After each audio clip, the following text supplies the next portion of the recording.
Pemirsa, kita masih bersama-sama dalam dialog eksklusif dan Bang Awe. Ya. Menurut Bang Awe, upaya-upaya apa yang bisa atau harusnya dilakukan Pemkot untuk menyelamatkan aset-aset Pemkot yang terancam lepas tadi, Bang Awe? Ya, kalau tadi saya sudah sempat singgung sebentar, tapi intinya begini. Menurut saya yang pertama, langkah pertama, ini kan sudah kekalahan yang pertama kali semua. Tapi bukan berarti segala-galanya. Masih ada upaya perlawanan, ya, naik banding dan sebagainya. Jadi kita lihat ke depan, Pemkot memang harus mulai menginventarisir ya, seluruh aset yang dimiliki oleh Pemkot, tanah maupun bangunan. Setelah diinventarisir, mulailah tertib administrasi. Jadi kalau yang 1 tahun oleh Dinas Pengelola Bangunan dan Tanah hanya bisa mensertifikatkan 40, harus target lebih. Ya, Jokowi aja kemarin menghimbau bahwa dia merasakan lambat ketika tanah-tanah memberikan sertifikat kepada warga ini sangat lambat. Dia menargetkan bila perlu jutaan lagi dalam 1 tahun. Artinya apa? Jokowi sendiri memberikan target kepada kementeriannya agar secepatnya lah Menteri BPN itu memberikan keluasan di dalam haknya warga untuk mendapatkan sertifikat. Nah, wajar saja dihimbau sebenarnya, apalagi aset kita sendiri pemerintah kota daerah harus sesegera mungkin disertifikatkan. Kalau target 1 tahun 40 ya ditingkatkan 1000 kah atau apa biar cepat. Yang 5.000-an itu bisa sesegera. Sangat memungkinkan, tinggal anggaran. Tinggal anggaran difokuskan, mungkin anggaran untuk pencitraan, untuk pembangunan yang tidak semestinya, misalnya gitu ya, daripada habiskan uang jembatan Kenjeran 200 miliar itu, lebih baik uang itu segera mungkin disertifikatkan seluruh asetnya Pemkot daripada terancam hilang lagi nanti, ya kan? Nah, itu contoh. Jadi itu semua kembali pada anggaran. Kedua, mana yang sudah ada aspek legalitasnya itu diperkuat, mana yang belum sesegera. Kedua, penambahan kekuatan pendampingan hukum. Jadi kekuatan yang saat ini pendampingan hukum ataupun advokat pengacara yang beracara nantinya semua adalah timnya Pemkot ya, itu juga menurut saya tidak mengecilkan peran tapi harus menambah tim-tim pengacara lainnya yang memiliki spesifikasi di situ, memiliki kompetensi di situ, ditambah ya. Yang ketiga, untuk kedepannya menurut saya Biro Hukum ini tidak cukup tadi berlabelkan sarjana hukum, tapi benar-benar bila perlu jabatan kabak hukum ini jabatan vital. Ya, Pemkot bisa terancam terlepas aset, Risma bisa suatu ketika bermasalah, persoalan administrasi, kemudian mendapat gugatan, itu semua peran kabak hukum penting. Karena dia memegang persoalan-persoalan vital, dokumen-dokumen ada. Maka tidak cukup berlabelkan sarjana hukum, ada bayi jabatan itu dilelang.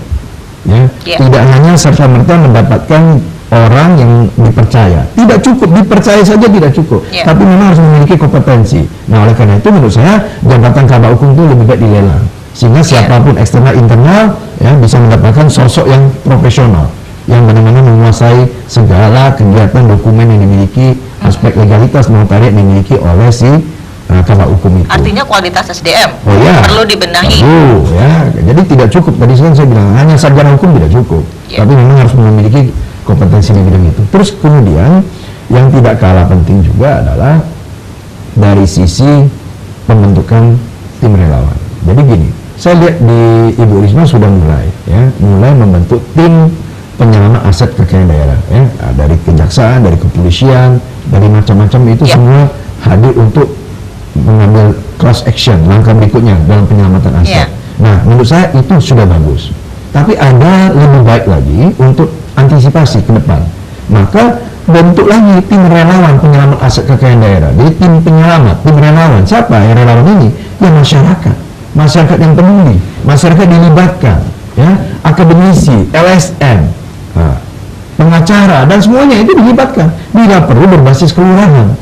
Supaya apa? Supaya makin banyak monitoring, banyak CCTV, banyak mata, banyak orang yang ikut mengawasi aset-aset Pemkot yang kemudian akan terlepas satu persatu misalnya oleh oknum kelurahan, oknum kecamatan, yang kemudian bagaimana caranya tanah ini kemudian mereka tahu ini asetnya Pemkot, mereka sewakan, mereka kaplingkan, ya, atau mereka seolah tidak mau tahu, biarkan warga-warga di sana yang kemudian seperti premanisasi kemudian mengambil lahannya Pemkot, kemudian dikapling-kaplingkan misalnya gitu. Ada banyak hal yang ditemukan di daerah Surabaya Barat, daerah Surabaya. Ini kan harus dicegah. Nah, bagaimana caranya?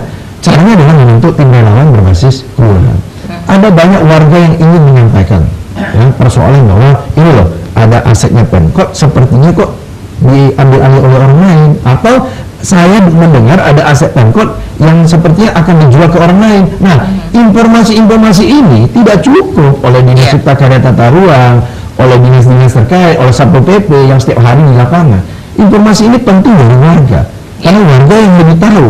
Nah, sehingga warga yang peduli akan kekhawatiran bahwa aset Pemkot hilang, mereka merasa memiliki ruang publik ini, maka mereka akan menyampaikan, ya kan, karena tim relawan yang sudah terbentuk, maka dia akan menyampaikan. Nah, dengan demikianlah bisa ditelusuri sebelum terjadi peralihan atau perubahan peruntukan. Nah, masyarakat seperti ini kita butuhkan. Jangan kemudian masyarakat dibiarkan, masyarakat mau menyampaikan, masyarakat sudah menyampaikan ke kelurahan tidak menindaklanjuti, ya, bisa-bisa tidak mau menindaklanjuti karena kelurahan punya mau ikut ambil bagian hal yang tidak benar lagi misalnya kan, ya mungkin tidak seperti itu. Tapi masyarakat harus kita berikan ruang untuk kemudian mereka ikut memonitoring. Jangan hanya mengandalkan Pemkot, harus melibatkan masyarakat. Masyarakat kadang ada juga banyak. sense of belonging masyarakat juga kadang masih rendah. Betul, tapi ingat juga loh, masyarakat ada banyak yang mengeluh. Masyarakat begini, cara kerja mereka kadang sudah menyampaikan, tidak ditindaklanjuti, atau hanya sekedar ditampung, tapi tidak di-follow. Lama-lama kan masyarakat bilang capek deh, saya menyampaikan berkali-kali, tapi tidak pernah ditindaklanjuti. Nah, maka saya bilang, kalau ada tim relawan penyelamat aset daerah berbasis kelurahan, setidak-tidaknya mereka ada ruang, ada media, ada tempat yang kemudian mereka menyampaikan. Nah, semua informasi ini penting. Ya, kalau masyarakat sudah peduli, kemudian pemerintah kota tidak peduli, tidak mau melihat informasi mereka sebagai sesuatu bagian yang utama untuk melakukan proses monitoring, maka ini percuma kader mereka. Maka saya bilang memang harus semua pihak terlibat untuk ikut ambil bagian peduli. Selain itu penguatan struktur hukum, ya, lalu kemudian pihak kejaksaan, pihak kepolisian yang kemudian yang telah diundang oleh Ibu Risma, jajaran samping ini, ya, khususnya Pak Kajari, Pak Didi Farhan, ya, KPK, mari, ya, ruang itu sudah dibuka oleh pemerintah Kota Surabaya untuk mengajak, bantu kami untuk menelusuri lebih jauh. Kalau memang ini bukan milik Pemkot, memang miliknya warga, ya harus kita akui ini warga, jangan kemudian Pemkot mengklaim, ya.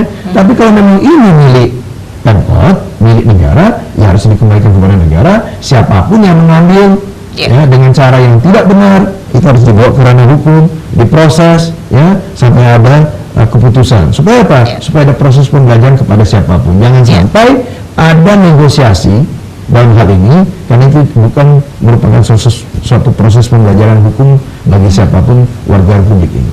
Baik. Terima kasih Bang Awe untuk informasi dan juga waktunya. Dan pemirsa, demikian dialog eksklusif kali ini. Saya Faria Mei, salam Surabaya TV.